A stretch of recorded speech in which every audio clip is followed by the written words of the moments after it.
human race.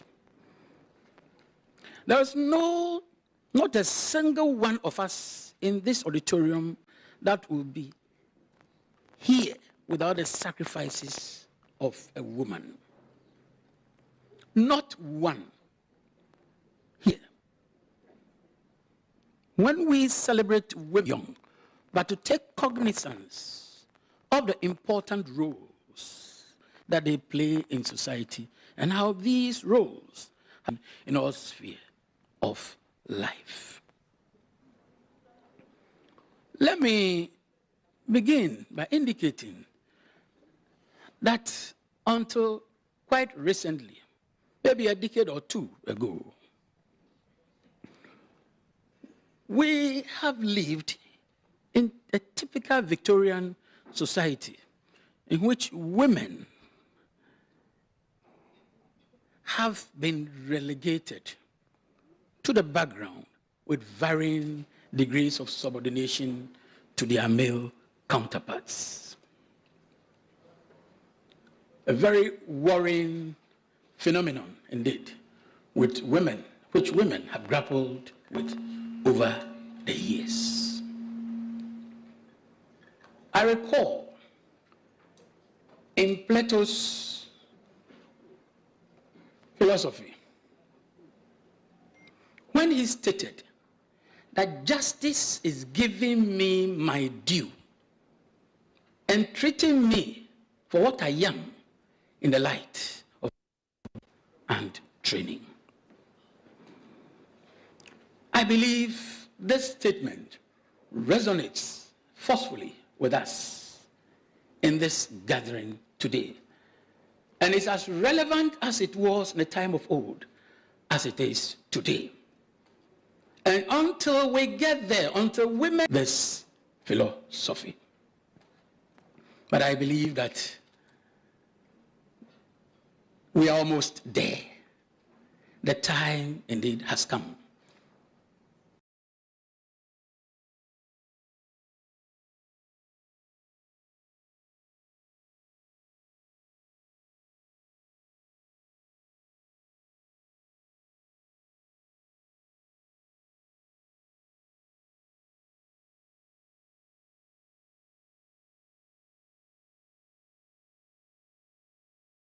Are not matters of benevolence,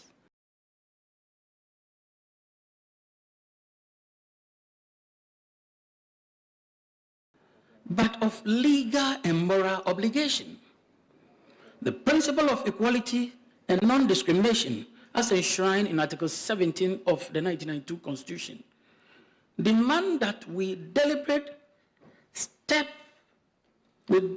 and step up our efforts to eliminate barriers that prevent women. Additionally, Ghana, being a signatory to international conventions such as the Convention on the Elimination of All Forms of Discrimination Against Women and the Protocol to the African Charter on Human and People's Rights on the Rights of Women in Africa, the Maputo Protocol, require us to take proactive steps to promote the advancement and protection of the rights of women. Continue to face systemic inequalities and representation in leadership and gender-based violence. It is for this reason that the passage of the Affirmative Action Gender Equality Act 2024, Act 1121, was not merely desirable but imperative. This law serves as a critical mechanism for rectifying historical imbalances and ensuring that women have a rightful place in governance, politics, and society at large.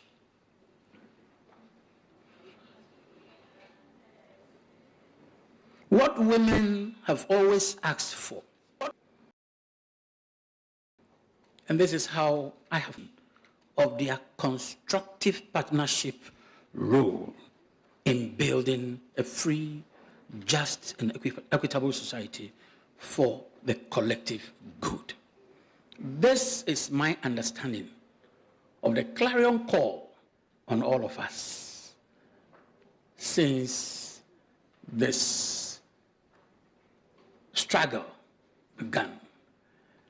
And it is my firm conviction that as we observe today and we retire to our private capacities and pursue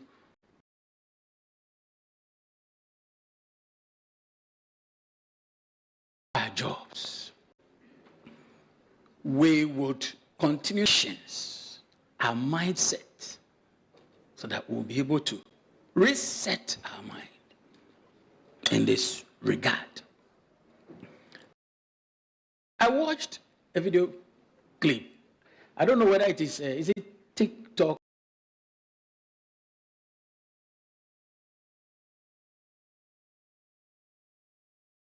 or I'm not too, and the slogan was that what, and women can even do it better, has been re-echoed. So the gentleman came and he started pregnant women laboring, rushing to the theater, and then you ask the man, you to do it, and let's see. I didn't see that happening. Then I realized that it is rather very uninformed. Yes. So we can change. Systemic barriers against women's development is clear. To legislate, to oversee, and to ensure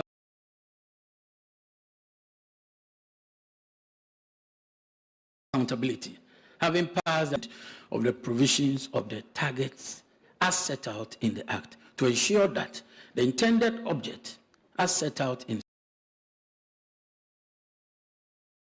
Section 1 of this Act, which political, social, economic, educational, and cultural spheres of society shall be achieved timeously. Laws that promote gender equality must not only be enacted, but they must be enforced and upheld with the same vigor as any other fundamental legal principle. The time for symbolic gestures has passed. What is now required is structured, enforceable, and measurable action to protect, promote, and empower women in all spheres of life. As we commence today's proceedings, let us do so with a firm understanding that women's rights are human rights and that the pursuit of gender equity is not an act of charity, but an issue of justice, morality, constitutional duty. With these words, I welcome you all to this commemoration of International Women's Day. May today's deliberations lead us to working towards securing for ourselves and posterity the blessings of liberty, equality of opportunity, and prosperity for us all. I thank you. The clerk to Parliament, a he for she, man of the cloak, and the legal brain, Ebenezer Ahuma Jitro. And like I said earlier, Mr. Speaker, I will be doing this with your son, Peter Azameti Bamfu. Come introduce yourself. Thank you very much, Ms. Kay. And Right Honorable Speaker, ladies and gentlemen, I noticed when the clerk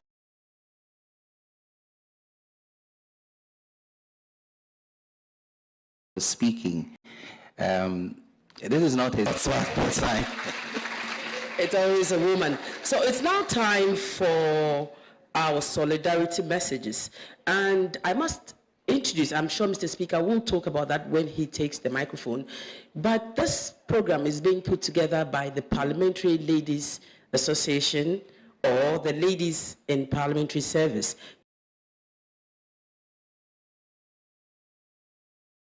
Together with the Women Caucus in Parliament. I think they deserve a round of applause. A big girls in Parliament, young and old, are brought to the limelight. And we're saying that instead of telling them to hold our skirts, this time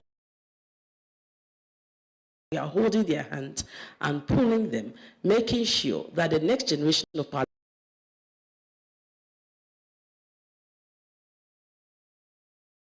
parliamentary leadership is female. And this will be followed by the Power Ladies and, of course, ASEPA and E-Foundation. We do recognize all the groups here, and we are grateful for your time here. And at the appropriate time during the group discussion, you may join in. But I would also like to acknowledge the presence of Mr. Philip Kwesieji, who is the Managing Director of Alliance for African WCN Initiative. We also have Madame Melody Dake, the National Programs Coordinator of Women in Law and Development in Africa, WILDAF. Of course, we have Susan Aite. We have somebody from the Foods and Drugs Association Club, Bank of Ghana Ladies Association Club, Ghana Atomic Energy Commission Ladies Association also here with us. And of course, our honorable members of parliament who are here in their numbers. We see you, we acknowledge you. Madam Gloria, the microphone to you. Please, let's welcome her with a round of applause.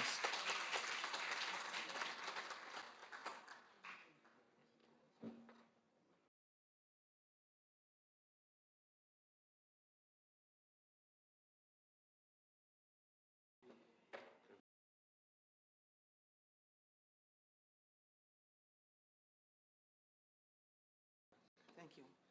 So good afternoon, ladies and I should say I'm just lost for words because today's gathering is like a wildest dream come true.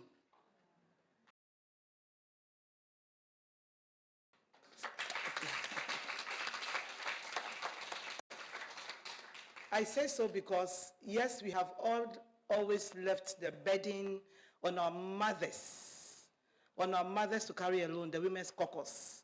And as Ms. Kate Addo rightly said, Mr. Speaker, your ladies in parliamentary service decided that enough of battling it all alone by our mothers, we should come together and support our mothers to make the voices of women heard.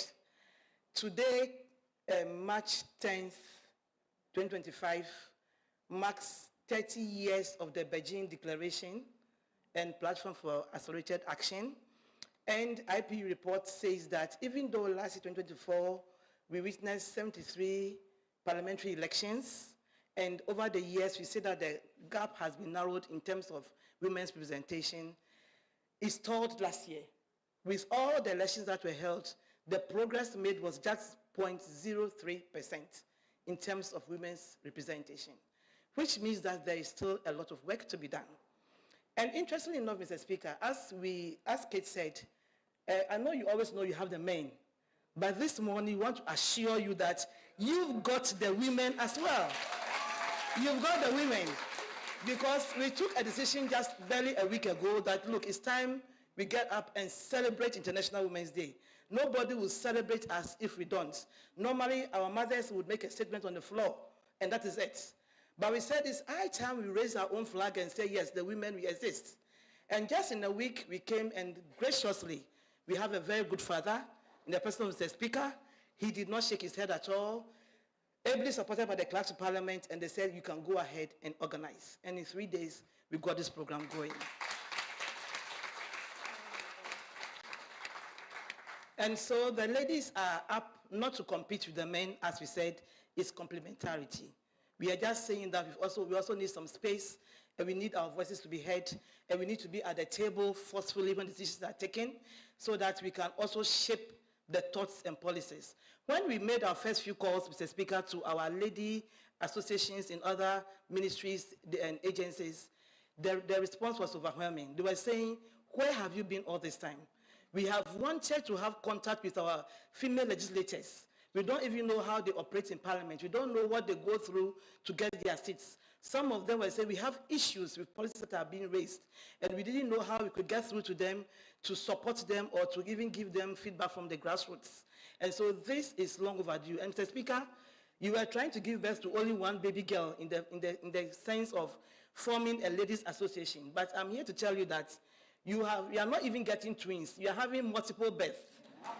Because all the ladies' associations that responded, they will take about 2 to give you a 1-minute solidarity message. They said, look, we are all coming at the feet of Mr. Speaker, and we are bringing ourselves as a coalition of ladies' associations in the ministries and the development agencies. And we are coming under his patronage so that we can have fora, we can have exhibitions, we can have seminars and webinars, and bring our voice, inclusivity, at its best level. And so, Mr. Speaker, this morning we just want to say thank you to you and Mr. Clark for supporting us. We want to give a big shout out to the ladies in parliamentary service.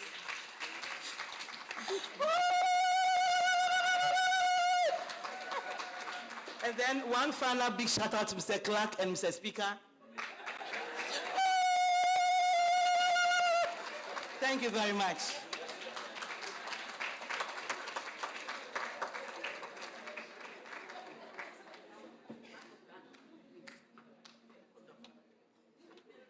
Bank of Ghana Ladies Association, to be followed by our one and only gender champion, Asepa, and then we will have E-Foundation as well. So please, let's hold ourselves in readiness for when our time is up.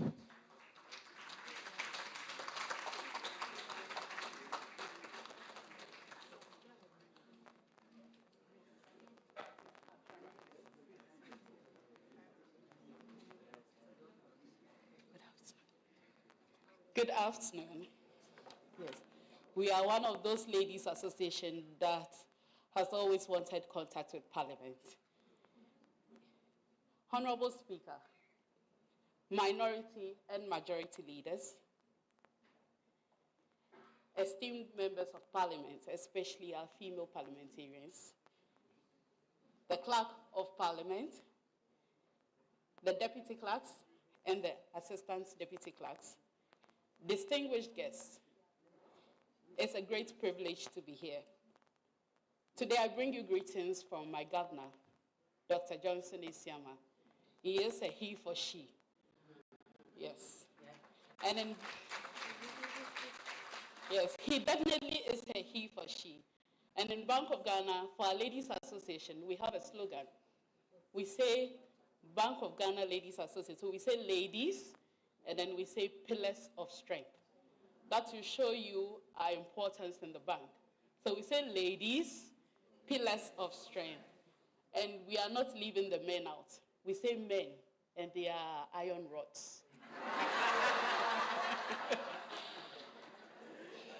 Yes, they are the iron rods. Without the iron rods, the pillars cannot stand.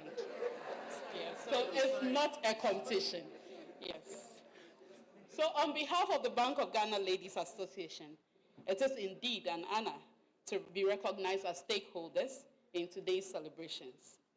Today, we not only celebrate the achievement of women, but also reaffirm our commitment to advancing gender equality and empowerment. As the president of the Bank of Ghana Ladies Association, I extend my congratulations and solidarity to the remarkable women of this esteemed parliament. We respect you a lot. Your contributions, your resilience, and your leadership continue to shape the future of our nation. And today, we celebrate your tireless efforts. And we also celebrate the staff of the parliamentary office, the female staff especially, and congratulations on your association. This year's celebration is especially significant as it coincides with the operationalization of the Affirmative Action Act 2024. This is a historic milestone in our pursuit for a more inclusive, diverse, and equitable society. The discussions we will embark on today will set the stage for a meaningful progress towards ensuring greater representation and opportunities for women across all spheres of life. While we acknowledge the tremendous strides women have made in recent decades, the theme Accelerate Action serves as an urgent call to fast-track the changes necessary to secure the rightful place of the woman in leadership, in governance, and in professional spaces. Despite the progress, gender disparities still exist, and significant barriers remain. The underrepresentation of women in decision-making positions, politics, and leadership is a challenge we must tackle head-on. As leaders, professionals, and citizens, we must be intentional in pushing for the full and effective implementation of the Affirmative Action Act. The commitments enshrined in this legislation must not just remain a dream. It must be translated into tangible realities that empower women in every sector. As the ladies' wing of the Bank of Ghana, we wholeheartedly support this new chapter. We recognize the critical role women play in shaping economic policies and financial strategies. Women's insights and leadership are vital in ensuring that economic policies are holistic, inclusive, and responsive to the diverse needs of our society. It is therefore with great joy that we mark today with our audience here. We commend the bold steps you are taking as a female staffers, and we are confident that your efforts will not only empower a few, but also inspire generations of women to aspire for leadership and excellence in public service. Ladies and gentlemen, we are not just looking at today, but we are looking ahead with renewed determination. Women in influential positions,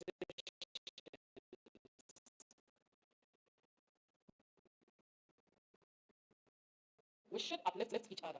We should advocate for those who lack representation. As we sit here, our mothers are sitting at Makola. They are not privy to this gathering. We are here to be their voices. Yes, as professionals and change makers, to lead equality into a lived international women in our resolve to accelerate the progress.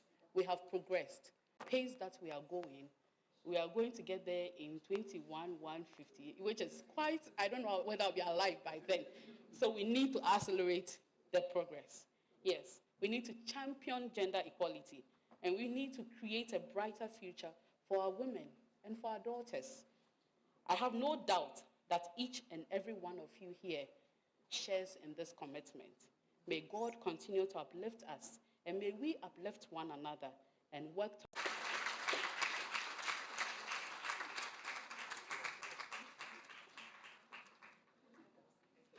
I think we can do better than that. Thank you very much. Bank of Ghana Ladies Association. I think you are giving the men here in Parliament a lot to chew on. If your men are iron raw. But we'll look at that after the event. Ladies and gentlemen, with a big round of applause, let's welcome Executive Director for ASEPA, Dr. Rashid Draman.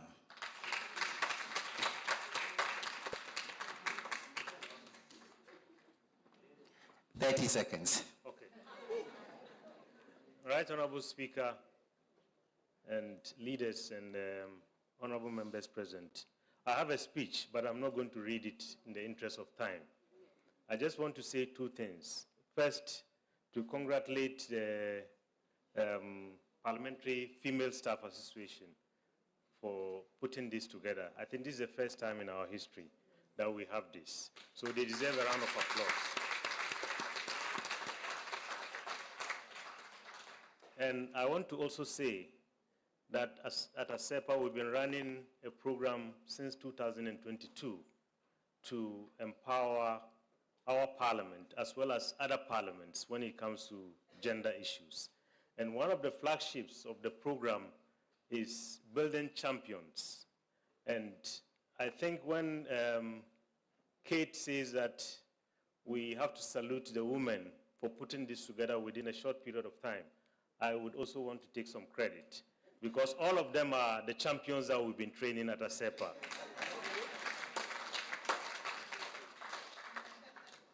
So on behalf of ASEPA, on behalf of all our partners, I want to say thank you very much, and I hope we'll continue to see many of these. And the presence of the Right Honorable Speaker and all the leaders, I think is a testament to the fact that we are trying to build an inclusive society. I think societies that have prospered are those that are inclusive and those that give a lot of space for women. So on that note, I want to wish all of us a very good celebration. Thank you.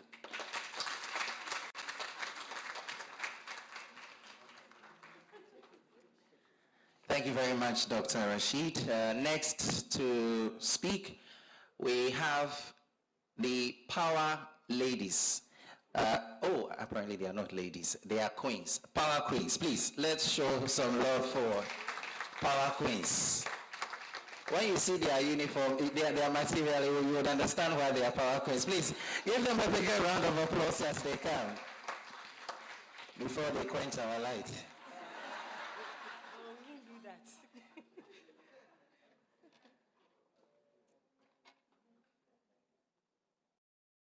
We are also privileged and honored by the Parliamentary Women's Caucus to be here today.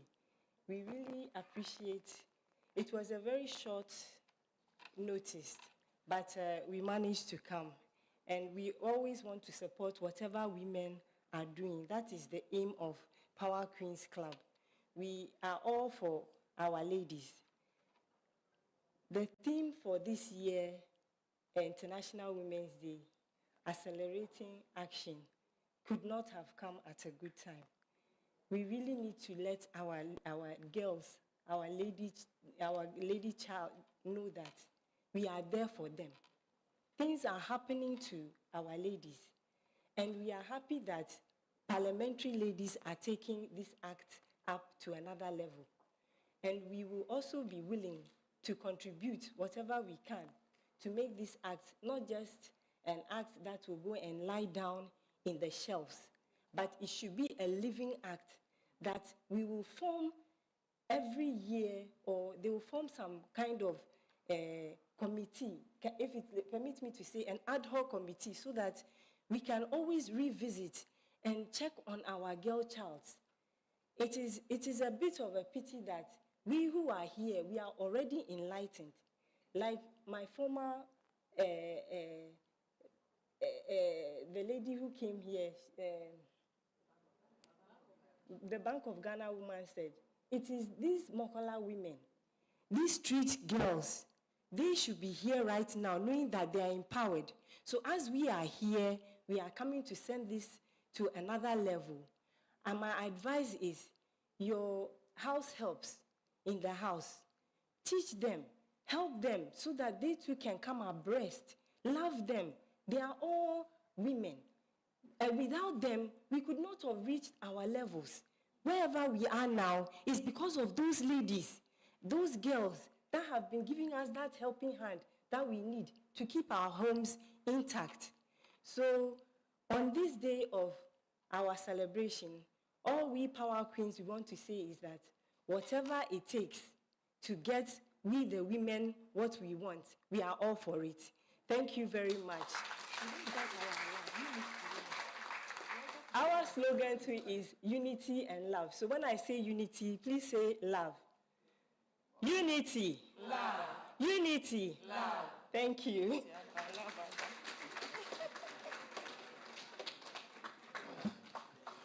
Thank you very much, Power Queens. Ladies and gentlemen, next we have the E Foundation, a representative from the E Foundation. Please, let's give her a round of applause.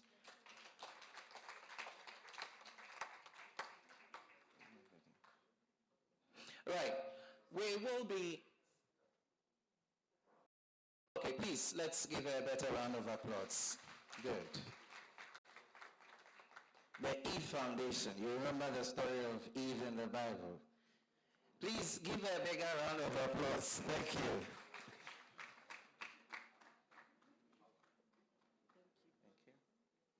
Good morning, everyone. I'm happy International Women's Day to all of us. So I've been warned to stick to 1 minute, and I promise to do less than that. So I'm the Eve Governance Envoy, Deputy Envoy, and I'll just be giving a few remarks. I bring you greetings from Her Royal Majesty Lady Julia and all our amazing women across the world. It is indeed a great time to celebrate women's contributions for all their activities, especially women in Ghana. With the passing of the Affirmative Action Bill, we have already, as a nation, positioned and proven ourselves to be prepared to accelerate action. Congratulations to the Women's Division of the Parliamentary Service and the Women's Caucus.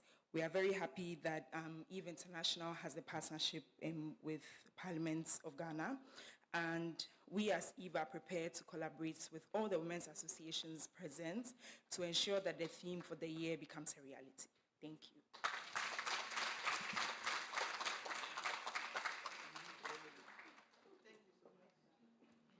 Thank you, ladies and gentlemen. We will now have a cultural interlude or performance from the Ghana Dance Ensemble. Please let's give them a big round of applause as the entertainers this morning.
Thank you very much. The women were doing the dancing.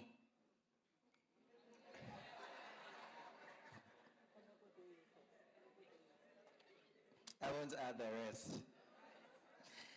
Okay, ladies and gentlemen, this point I'd like to invite the chairperson of the Women's Caucus here in Parliament, the Honorable Buru, to address us. 2 minutes.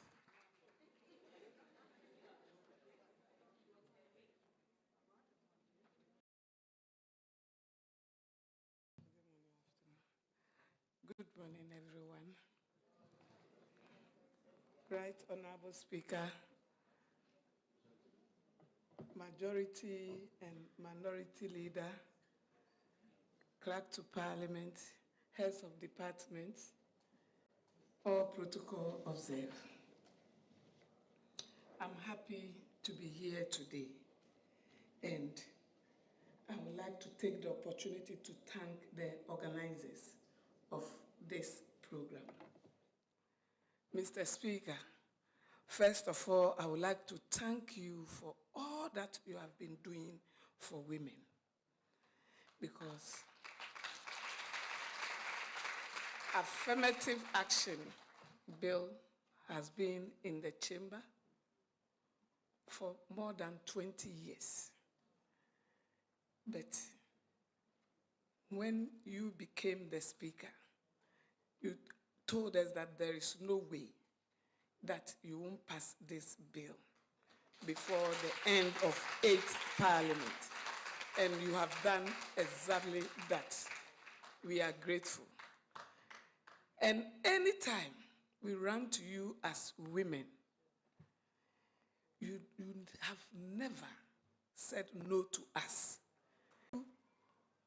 Initiating another fight for women. I will leave that one for you yourself. I won't talk about it. But I saw it. I saw it myself. So we are grateful, very, very grateful. Mr. Speaker, as you see our women in Parliament coming out with such a program, Mr. Speaker, they just want to tell you one thing, that, Mr. Speaker, we are here. Mr. Speaker, we are also capable. Mr. Speaker, we are here in our numbers. Mr. Speaker, we can also champion the cause of Parliament. Mr. Speaker, one of us can be the clerk of Parliament.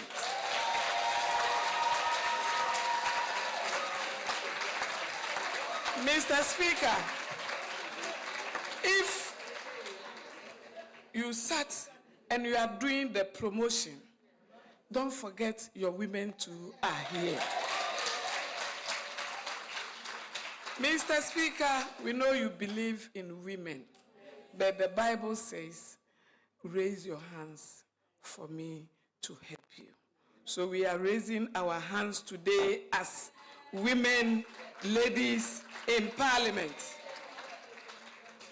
Mr. Speaker, as women in Parliament, we appreciate everything you are doing, but we just want you to do more for us. And remember us. When it's time for delegation, remember us. When it's time for committee, heading the committees, remember us. Mr. Speaker, everyone here is capable. At times, the men want to show that, hey, you don't qualify. You don't do this. It's a lie. We all qualified. When a man speaks bad English, you won't see it in TikTok. But when a woman speaks bad English, then you will see all the men in TikTok. You won't see any woman putting it there, but you see all the men. They're seriously coming after the women. We gave birth to you. Take it easy for us.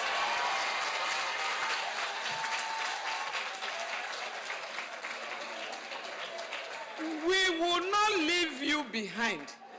And we are not saying we are coming to lead you, but we are saying we are also capable and we can work hand in hand. I sat in my home and asked myself, how did we find ourselves here as women being relegated to the background? All is our culture, because we also believe that it's the man who will put food, who will bring the money before we will cook. It's the man who will pay the fees. It's the man who will do everything, the light bill, water bill. Women, let's change that attitude, so that when we are coming up, they don't feel threatening. They feel threatening when they said we are coming. But if they realize that you pay, I pay.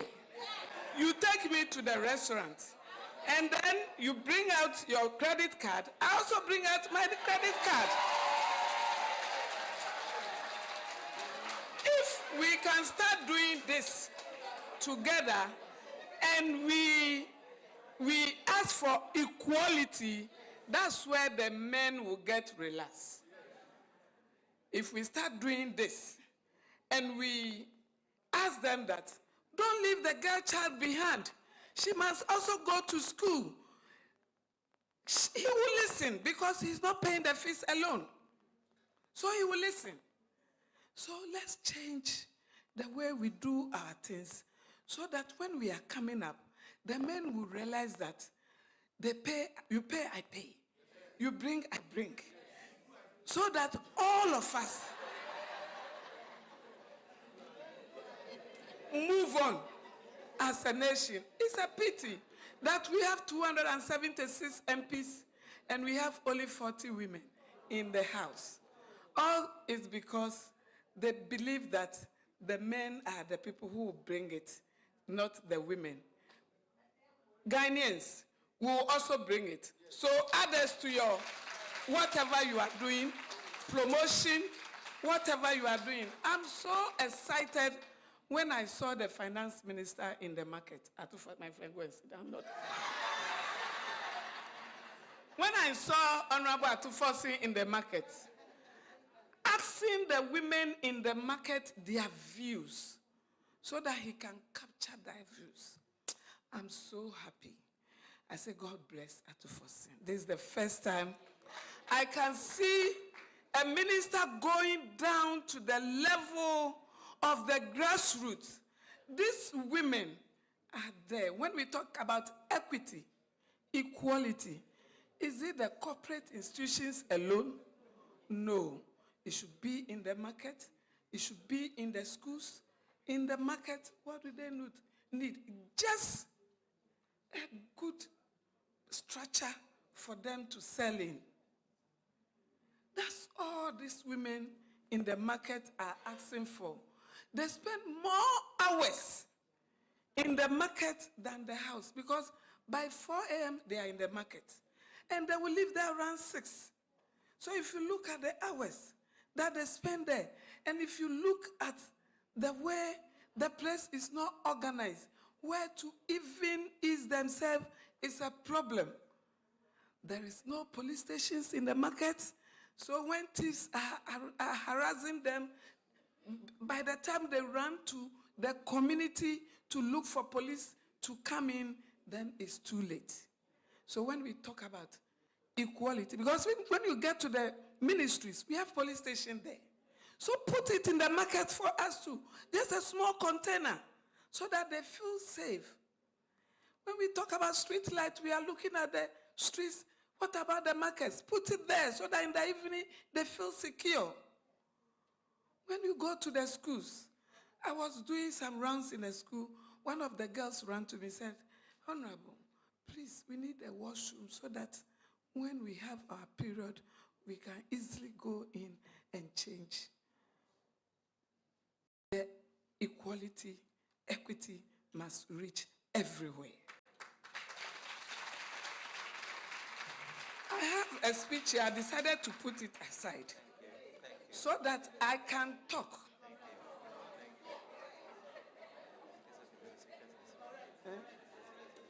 Mr. Speaker, we will have time to talk. I know if I want to talk, I will say so many things that you will see that women are lacking. We have pledged to also contribute. Already the single mothers are doing the duties of the men. And the married women, we have pledged that we will support you. So fly with us. Go with us. Mr. Speaker, in conclusion, I call on all stakeholders, government agencies, international organizations, civil society, and every Ghanaian to join force in accelerating the gender equality agenda. Together, we can create a nation where every woman and girl have an equal chance to thrive and contribute meaningfully to our collective progress. Let us rise beyond and commit to correct actions to achieve true gender equality. So together, let us accelerate action. Thank you, Mr. Speaker. Thank you, thank you. I think as you're rising, you give her a bigger round of applause. Thank you. Thank you, thank you, thank you so much. Thank you so much. Honorable Comfort, do you? We're so grateful. If there is nothing you got from all that she said, at least for the ladies in parliamentary service, you have a slogan now. You pay, you pay, you pay, Thank you. Ladies and gentlemen, let's welcome the minority representative of the minority leader to address us, the Honorable Jerry Ahmed Shaibu.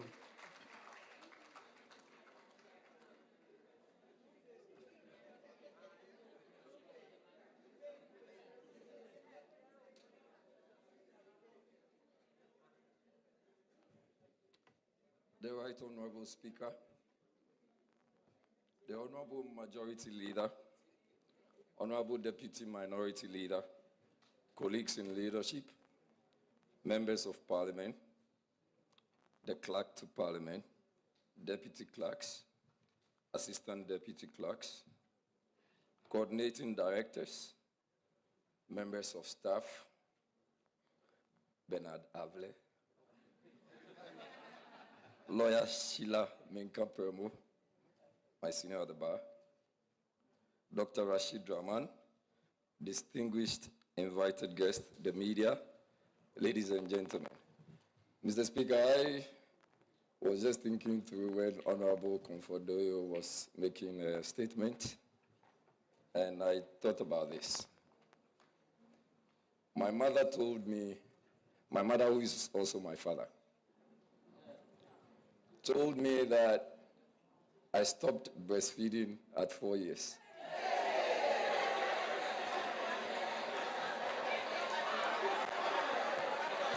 Mr. Speaker, little did she know that I have not stopped breastfeeding.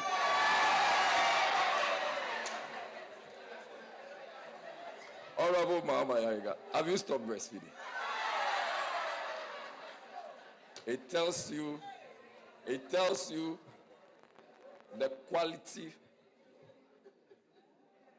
of women we've had. They've always gone to the extreme ends of showing us care and kindness. I equal to all women. Mr. Speaker, it is with great pleasure that I make these remarks on behalf of my leader, Honorable Osahin Alexander Kwabena Afenyo Markin, the minority leader of the 9th Parliament of the Republic of Ghana. Sorry, Kwamina Afenyo Markin. Kwamina Afenyo Markin, the minority leader of the 9th Parliament of the Republic of Ghana. Mr. Speaker, I make this statement, and first of all, I apologize on his inability to be here. He's got an equally very important engagement, and he extends his apologies. Mr. Speaker, Saturday, 8th March 2025, marked the International Women's Day. Over the years, the day has been used to create awareness about promoting women's empowerment, upholding women's rights, and highlighting the role of women in national development. The objective of celebrating the day is to acknowledge the outstanding contributions made by women globally and in Ghana, and to urge them on to achieve more. More importantly, the day is used to create awareness about the need to promote gender equality in our countries and societies at large, in a bid to pursue inclusive development agendas where all persons in society are involved in the development process. Globally, the fight for gender equality, empowerment of women, and the promotion of women's rights have seen some improvements, but these have not been enough to make the required impact. There is the need to increase efforts at women's empowerment in order to attain or in decision-making. Even though advocacy on women's rights have received attention, the international efforts at ensuring those rights are upheld have lagged, making the results slower. This year's theme, Accelerate Action, is a reminder that the fight to promote women's rights is still on, and countries must intensify their efforts to achieve them. Mr. Speaker, coincidentally, this year marks the 30th anniversary of the Beijing Platform for Action, which was started in 1995, and I miss Her Excellency Nana Kunedu Ajimai Rawlings. she should have been here with the red beret on, and I'm sure you agree with me. The platform was the first global action by countries to promote women's and girls' rights. The 12 critical areas for concern included addressing growing issues relating to women and poverty, education and training of women, women and health, violence against women, women and armed conflict, women and the economy, women in power and decision-making, human rights of women, the girl child and the institutional mechanisms for the advancement of women. After 30 years of implementing the BPFA, the 30-year review report by On Women indicate that 10% of women and girls live in extreme poor household. Although the proportion of women in parliaments have more than doubled, men still constitute 75% of most parliaments. Gender gaps in work have stagnated for decades. Globally, 63% of women are in the labor force as compared to 92% of men. Women still do twice more work unpaid. Women still do twice more unpaid work than men. The 1992 Constitution of the Republic of Ghana guarantees women's political rights and their participation, yet female representation in government and public life remains significantly low. While there have been incremental gains over the years, the pace of progress has been slow, with women still underrepresented in leadership at both national and local levels. With specific reference to women's representation in parliament, the Interparliamentary Unit IPU 30-year review report on women in parliament reveals that substantial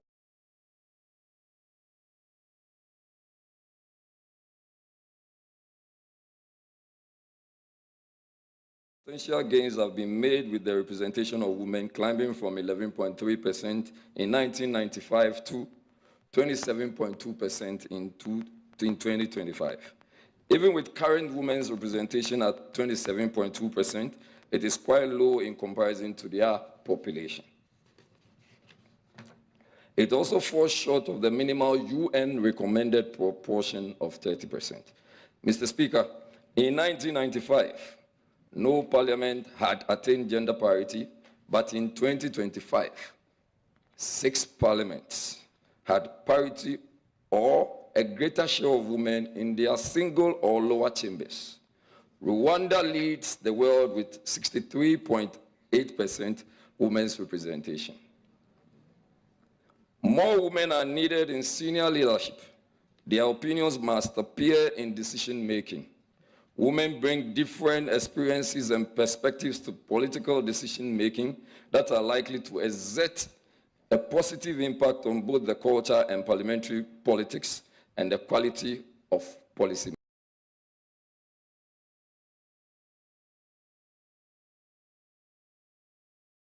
making.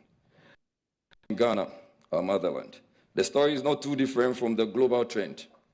What we see is that women representation in Ghana grew from 8% in 1995 to 14.6% in 2025, representing 6% increase in 30 years. Progress has been made with reference to enacting legislations to uphold the rights of women. Notable among them include the Domestic Violence Act 2007, Act 732,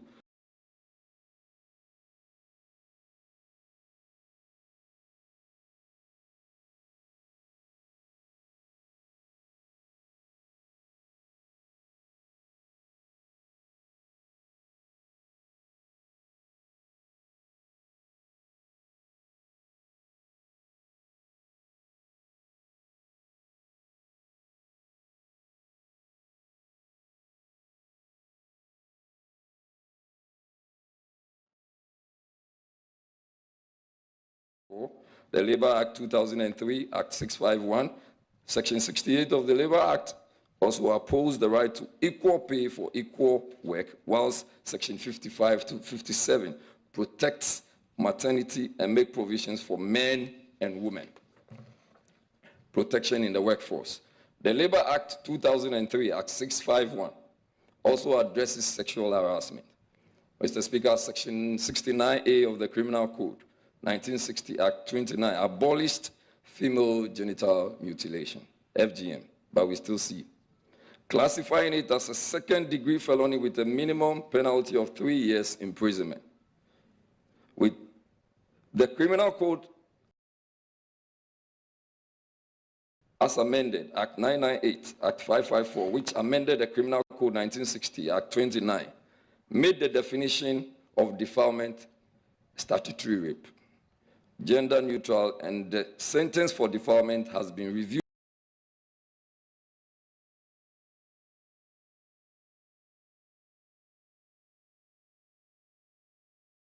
from 7 years to 25 years. Mr. Speaker, rape now attracts a sentence of 5 years to 25 years. Indecent assault was also introduced by the amendment. And then the last Act 2020, Act 1036, also requires spousal consent for transactions involving land acquired for valuable consideration during a marriage. And Mr. Speaker, this one, there is still a trick that the men are doing. So I'll tell you, so you watch out. Maybe you should find out from Honorable Mahama Yaiga. What the men do is that they now put the properties in the name of their grandmothers.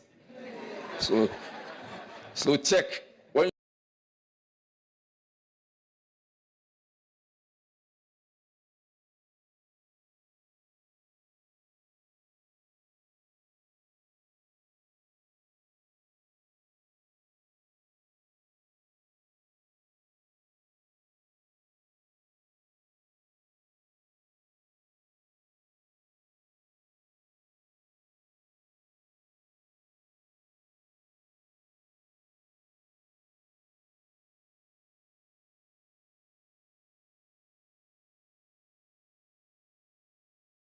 see that your husband is buying a property and is in the name of the grandmother, just be double sure that it is not for your husband. Because when there is dissolution of marriage, one of the things that you'd consider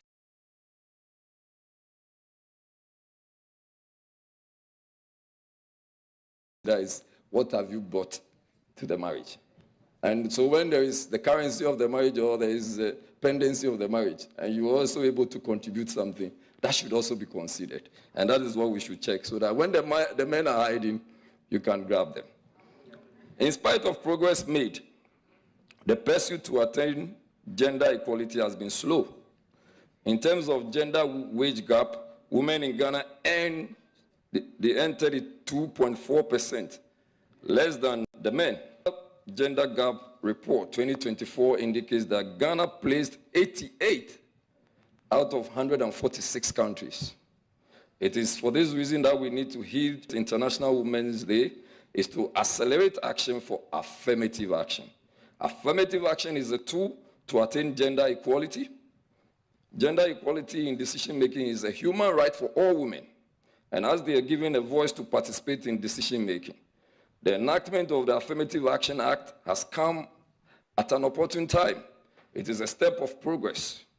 However, implementing and enforcing all the provisions therein require a lot more effort, including resources, vigilance, and political will to ensure equity. This is what would accelerate the country's progress towards gender parity and equality. In order to attain affirmative action, we have to empower mandated institutions to lead and coordinate policy action on gender equality. These institutions must mainstream gender in all policies and programs, including monitoring disaggregated data to measure changes and progress made. To accelerate affirmative action, we must elevate women's voices to achieve equal participation and influence in decision-making at all levels, including for marginalized groups of women and girls, and open and protect spaces for women groups to operate. To accelerate affirmative action, we must consciously close the financing gap. Government must demonstrate political will by making appreciable investments through national measures, such as budgets aligned with gender equality and progressive taxation. To conclude, we as individuals must all play our part in our little corners to protect women and encourage them to assume decision-making positions. Women are not their own enemies, as society would like us to believe. We can help ourselves in our various offices and departments in the parliamentary service by urging our women to get to the top. I believe with the inception of the Ladies in Parliamentary Service, a platform has been created to nurture female talents within the service, to harness their leadership roles, and so also to accelerate gender equality in Parliament. On this auspicious occasion, I wish you all the best in your endeavors, and may the women of Ghana aspire to greater heights and lift high the flag of Ghana everywhere they go. Thank you very much, and God bless all our women. Ayeko once again. Thank you very much, Honorable Jerry Ahmed. They say women are their own enemies, but I don't think that is a true statement to make. I believe that men are rather their own enemies. Because now if you buy property and then they have to, Honorable Jerry Ahmed has made all of you aware that now when we buy properties, we hide it in the names of our grandmothers. It's a sellout. It's not good at all. Because if you save, if you find a lady by the roadside and then you save the numbers, maybe you don't want to use a lady's name. You use it, maybe Sule Muntari or something. The men are actually their own enemies. Anyway, ladies and gentlemen, at this point, having listened to the minority, we will now listen to the majority leader, the Honorable Mahama Yariga.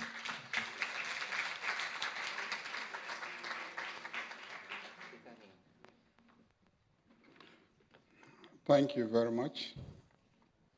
Let me not bore you with the very long protocol established and stand on established protocol, except, of course, to recognize the Right Honorable Speaker, and as a lawyer, to recognize the President of the Bar Association. You've left? Okay. So I think that after the speech of our Deputy Majority Whip, I have very little to add, because she spoke so passionately and captured all my thoughts about the whole discussion regarding gender equity, the struggles of women. There's little more to add to what she has said. I believe that women are indeed capable. You only need to visit your auntie and go and visit your uncle, and you see the difference. You get to your auntie's house, you leave there very hungry, unless his wife is in the house. And that's how you know who is more effective organizationally. And political historians will tell you that even in politics, any candidate that has the women behind him will win any election. From Nkrumah's time till this time, if you don't have the women behind you in your constituency, there's no way you're going to win. You can have all the men mobilized against you. If the women decide that you will win, you will win. Because they know what to do to ensure that you win.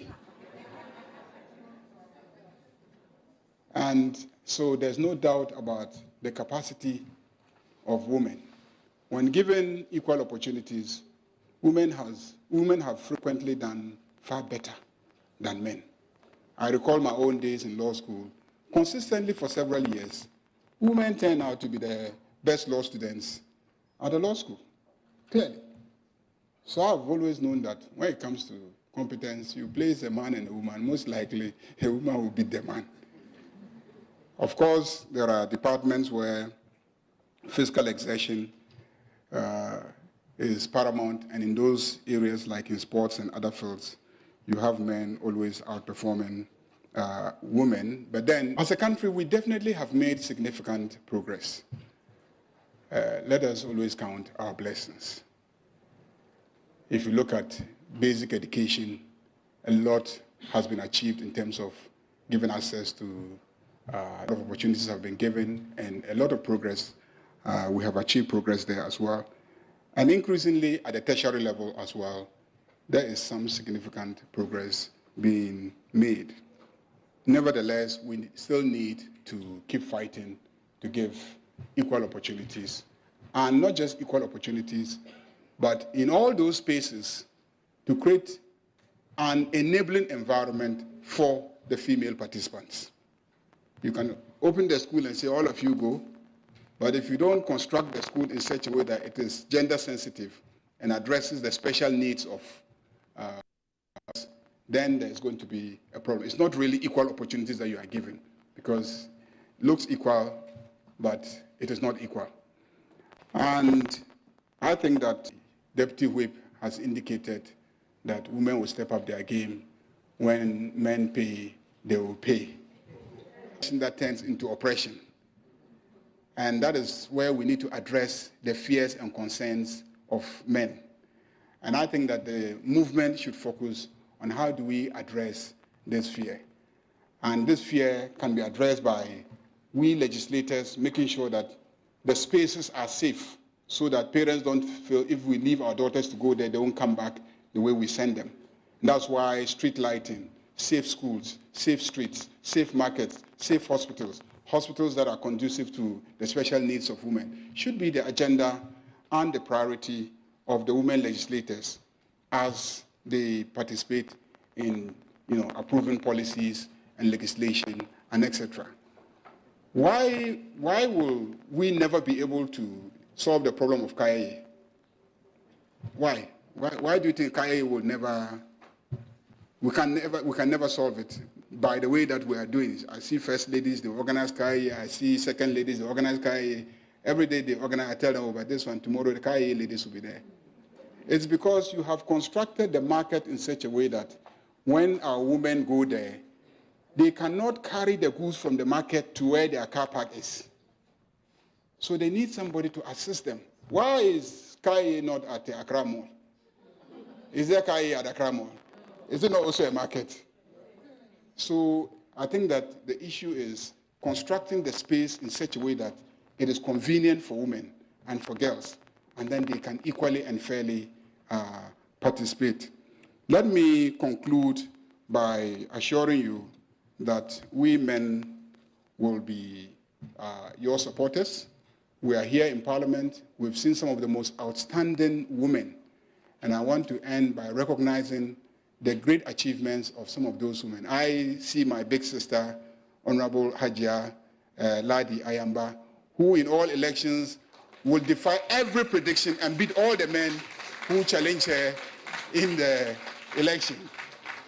I see my wife, Lydia Akamvarba, married a Kusasi man. He came to Parliament briefly, left, passed on when his constituency was thinking of him as their candidate. And when he passed on in the process of being made a candidate, the entire constituency decided to mobilize behind his wife. And she has consistently won that seat for us. I mean, this is no mean achievement where she contested and won the elections. And now she is a minister in charge of public sector reform. I visited an old young lady, Millicent, who defied all odds and delivered to NDC a constituency that we have never won in any contest.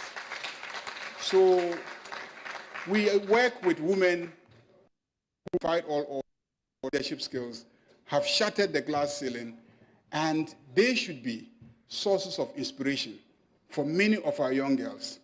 And lastly, let me indicate that the NDC as a political party defied all political calculations, put up a woman as our running mate, and today she's the first vice president of the Republic of Ghana. So we are making strides. We are making strides, and I am very confident that if this movement continues and we keep working hard, the dates that have been put by the international assessors regarding when we can achieve gender equality and parity would even be a shorter period. Thank you very much.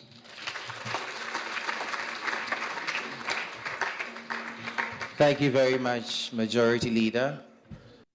Before we listen to the Right Honorable Speaker, ladies and gentlemen, we'd like to take a very short interlude from the Voices of Democracy.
Thank you very much, Voices of Democracy. Please, let's give them a big round of applause.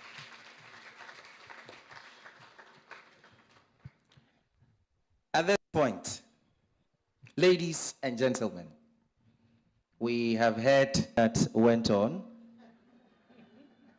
The speaker has said all of it. Now it is time to listen to the man who has made all of this possible. And with a standing ovation and a huge, arousing noise, of course, and a huge applause, like the South Africans do. Let's show some love for the Right Honorable Alban Sumana Kingsford Bagbin. Oh, ladies, please do give me better.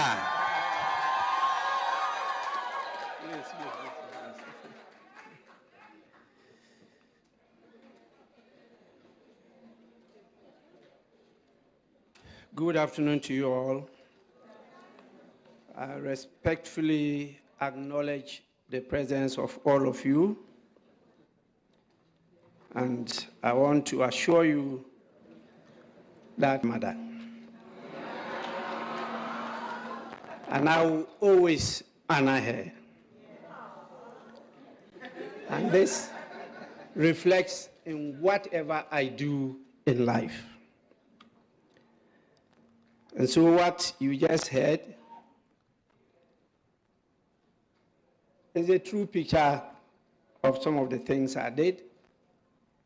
I touched the lives of so many ladies present here, including the Deputy Majority Whip. I met her when I was the minority leader, and she was the women organizer of the NDC in her constituency. And she was carrying her baby. And so I picked the baby from her, and held the baby, and we're chatting. And I saw how good she was on the ground. And I asked her whether she would not want to be a member of parliament one day. She said, oh, never thought of it. At my level, I have not gone to any higher institution. I just finished commercial school. I don't think I can be. I said, what? Parliament is not an academic institution. Parliament is a mirror of the society in which it exists. So we need all categories, all interests present in Parliament. You can make it.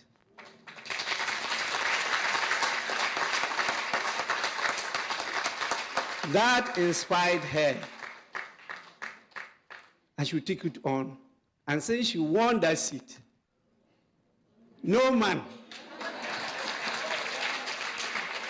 can beat her in her constituency. And she's now 4-timer, 4 good terms. The Deputy Minority Leader will attest to the efforts are put in to place her not only at the leadership of women in Ghana, but internationally. And she is one of the celebrated Commonwealth women leaders in the association. So we've done a lot, because you are beautiful,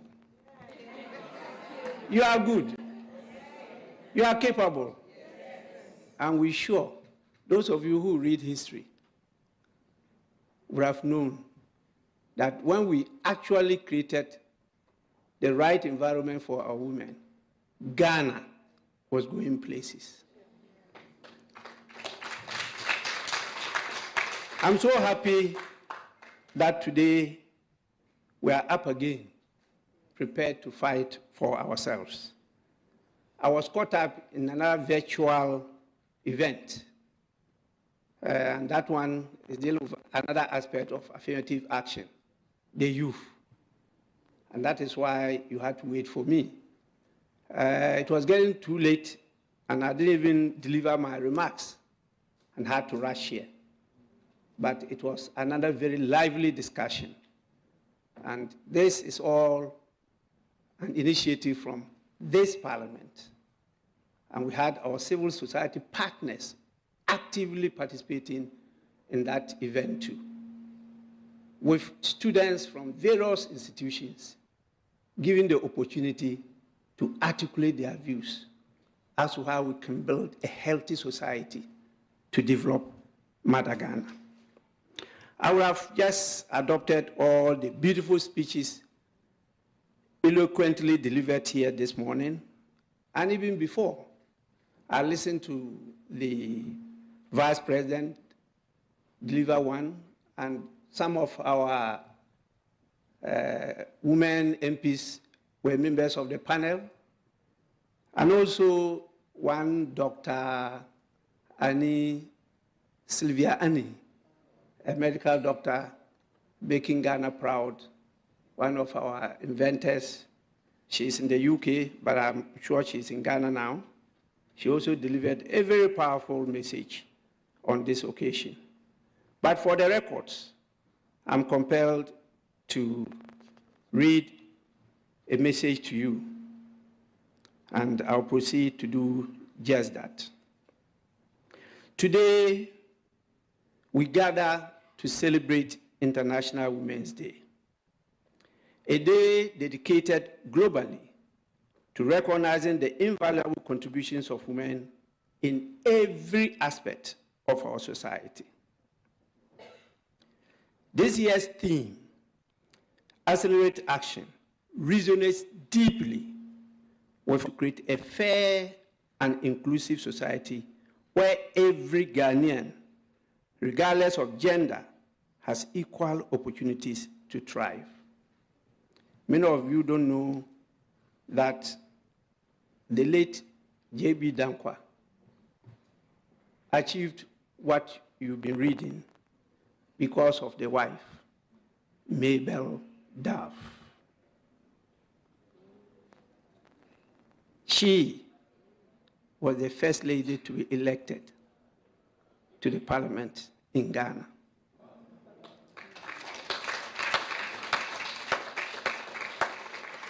And she was the one behind the pen.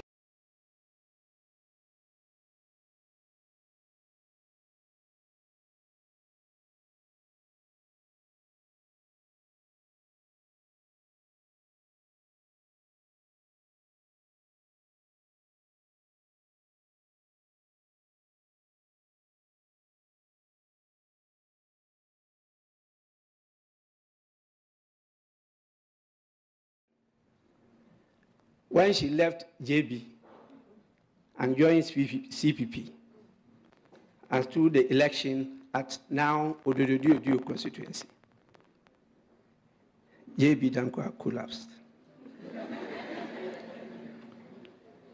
So you men, when you say you are the head, the women are the neck.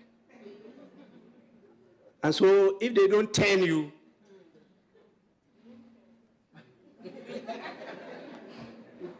so Ghana has now to be turned by the neck.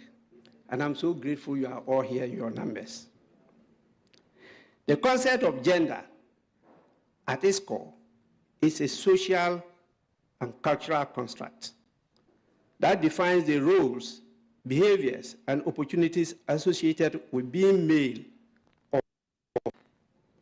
Historically, these constructs have led to systemic inequalities, particularly against women in terms of education, leadership, and economic participation. Thus, when we talk about affirmative action, we are essentially talking about empowering humans to be able to compete for equal opportunities, regardless of their gender or social disposition. Affirmative action can therefore be applied to different members of our society, such as men in vulnerable situations like the aged, people with disabilities, the youth, women, and children. Affirmative action embraces the notions of social justice, equity, and fairness. It is essentially positive discrimination to level the playing field for all members of society by correcting these imbalances and ensuring that policies, laws, and opportunities promote fairness and justice for all. Affirmative action may therefore come in different forms, such as youth development policies, diversity, equity, and social inclusion policies, and women. It is a known fact that when the topic of affirmative action comes up, the prominence is often on women empowerment. This is because it's universally acknowledged that despite the vital roles that women play in the development and continuity of our society, the very characteristics that endear them to society, such as we've been told, childbearing and nurturing, caregiving, education, and housekeeping, often become obstacles to their personal development. This is one of the areas that developing countries have to focus on. Almost all what our women do is not factored into our GDP. In the developed societies where they use systems, what our women do at home, they do in those systems, and they are factored into the GDP. And so our GDP will continually be degraded and lowered so far behind that you can't create the physical space to be able to mobilize the resources to develop ourselves. I think that our economics and financial experts should take this up. Women are often left out in decision-making roles in governance institutions and the private sector. That's why being the most heavily impacted by policies and legislation. Policies on economics, education, health and well-being, political participation and leadership, and socio-cultural issues can either hinder or empower women's progress. When women are involved at the decision-making levels in any society, they can be proactive and influence the discourse of these policies because they are better advocates for their peculiar problems. That is one of the reasons why the first republic, we had our own first president, creating an opportunity through parliament for 10 women to be elected to parliament. Women, ending with the late Alassane Susanna Alassane. She was one of them. You know how they impacted our society. I will now take you to a very important step we've taken as a nation, the passage of the Affirmative Action Gender Equity Act 2024. The act is 1121. All of you living here should know this act.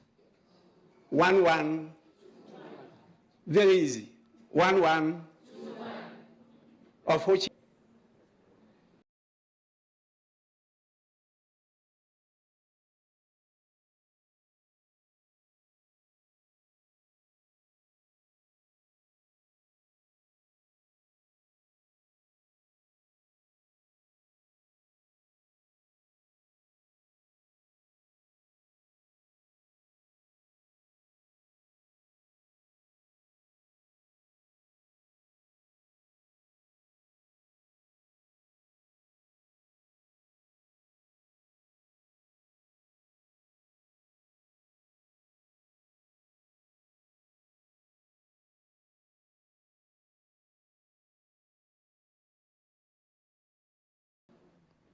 that is to redress the systemic imbalances in our society that has led to gender disparities, ensuring that women are given proper representation in areas that matter to our development so that they can contribute meaningfully to our national development. Ladies and gentlemen, I must state quite clearly that this law is not just about representation. It's about fairness and dismantling the systemic barriers that have historically limited women's participation in governance, politics, and decision-making. It is about creating policies that enable women to reach their full potential. Affirmative action is not a privilege. It is a necessity for a progressive and just society. It is a legal and constitutional right. If you go through the provisions of our Constitution, there are copious areas in the Constitution 1992, particularly chapters 5 and 6. Chapter 5 deals with fundamental human rights, and chapter 6 deals with the directive principles of state policy. All these are there for us as a nation. I'm happy this is happening today because I know Ghana very well. When we decide to do anything, we do it very well. And when one of our ladies, you need to read history, Justice Annie Ruth Giage, decided to be a lawyer. She was unbeatable. She joined the bench. She was unbeatable. She was recognized by the United Nations, and she single-handedly drafted the Convention on Ella Grace in ensuring that the act came into full realization. I'm happy all those who supported are here today. All of them are present here today. In fact, others are caught up with the youth event. If not, they would have been here. So we must all ensure the full realization of this act. As a bill, it was first introduced in Parliament in 1998. I was there. And each successive government could not go beyond talk. It was all talk, and it's all been talk up to date. We have passed it now. Yet in each election cycle, the manifestos of the two major political parties promise key activities to address gender disparities in governance and leadership. Once they come into office, the bill is left until the 11th hour, when some feeble attempts are made to pass it through, and usually it's cut out by time. Being very much aware of these delay tactics with the bill, I took spirited efforts to ensure that the bill became a reality in the 8th Parliament, when I had the privilege to preside as Speaker of the 8th Parliament. It is an achievement I hold very dear to my heart because of the value I place on women and my dedicated support to champion the cause of women. I believe that women are the treasure trove of human development, and they must be treated and honored with equal opportunities at all costs. And I mean at all costs. While we have made significant strides in passing this act, there's still much work to be done. Women continue to face social, economic, and political barriers that hinder their advancement. We must move beyond rhetoric and step into action by enforcing policies that ensure that the targets set out in the first schedule of the Act are achieved within the timelines provided. Let me use this opportunity to reiterate my earlier comment made on the floor of the House, that I am determined to hold the government to account in making sure that the provisions of this Act are totally implemented.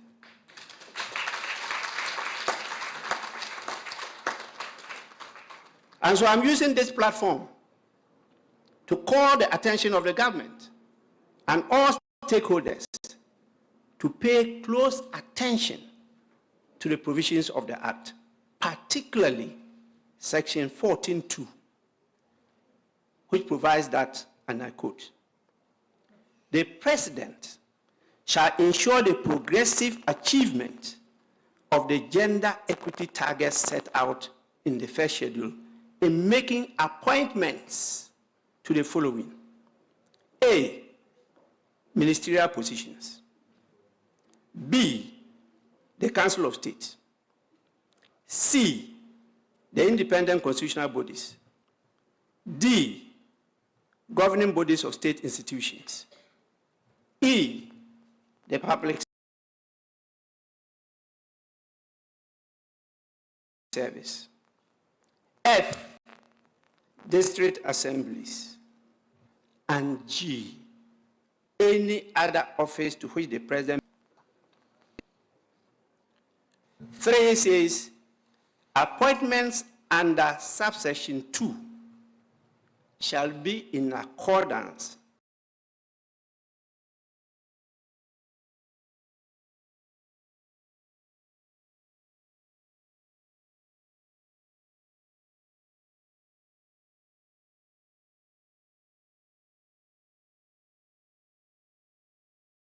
institutions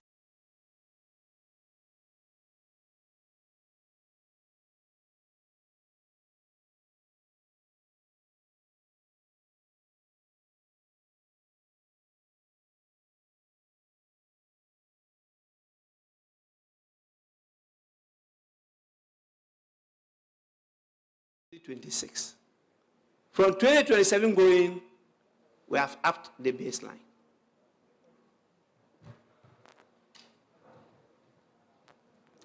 That's why we will welcome and endorse an above target achievement in making appointments. We will not accept anything below the statutory benchmark percentage.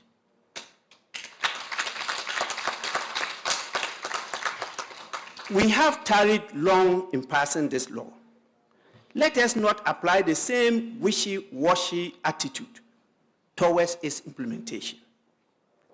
I am not impressed with what I have seen so far in the position of women in the leadership of 1, Parliament; 2, committees of Parliament; and 3, appointments to ministerial positions. I'm not impressed at all. Even the Ministry of Gender, Children and Social Protection is not a cabinet ministry.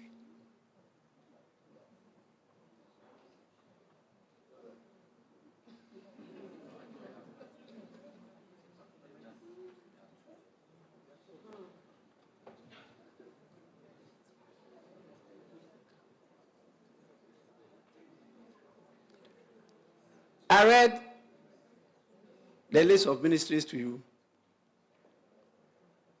Go and check the records.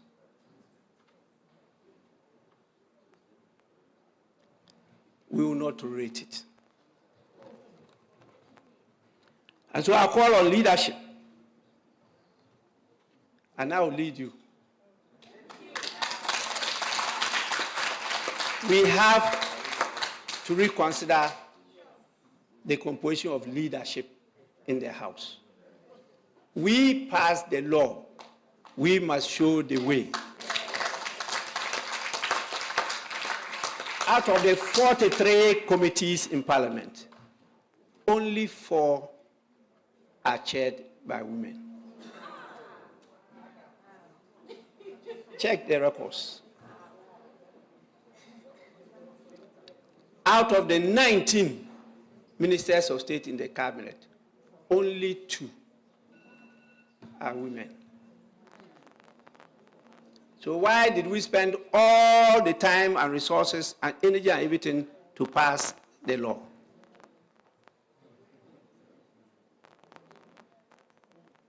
Your Excellency, you have to sit up.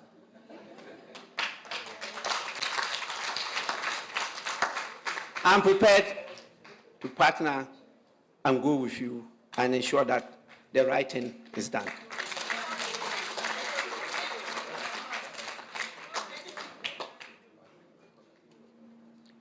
We have a lot of opportunities as a country, as a parliament. This is our time. This is the time for the Ghanaian woman. Please, we all know that the best example, and we've been told here, in the whole world, is Rwanda. Rwanda is in Africa. When you call on me to go and do benchmarking studies or learn from countries with evolving best practices, and you are looking at America, not Rwanda, I will not approve it. We need a mindset change. We say we want to reset Ghana. If you don't reset the status of our women, you cannot reset Ghana. It's not possible.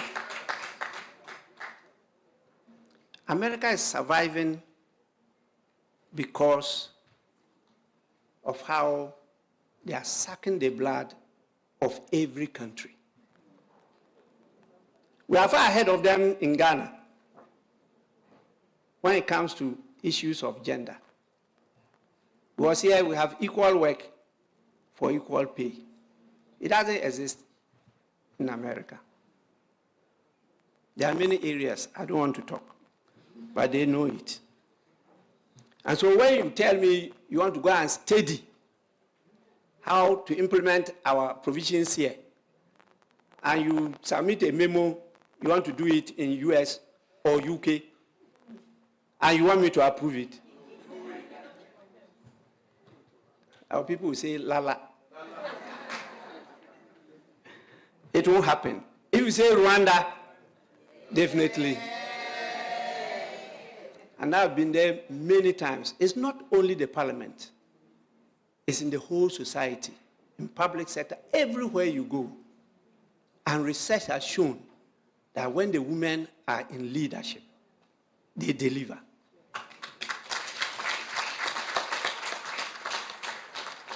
I want to end by extending my heartfelt appreciation to all the individuals, organizations, and policymakers who have dedicated their time and energy to advancing gender equity in this country.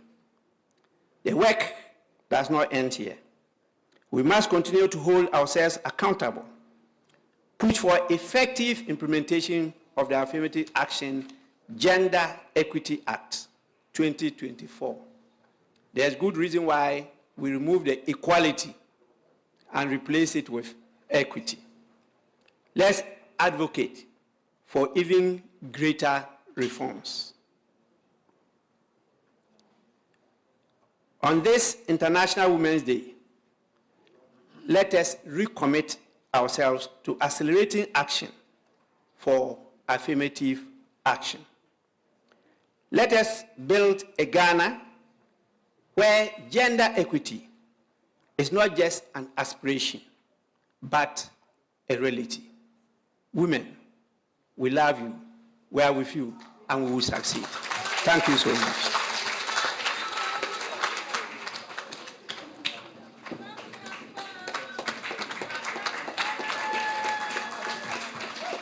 You can do better. You can do better. You can do better.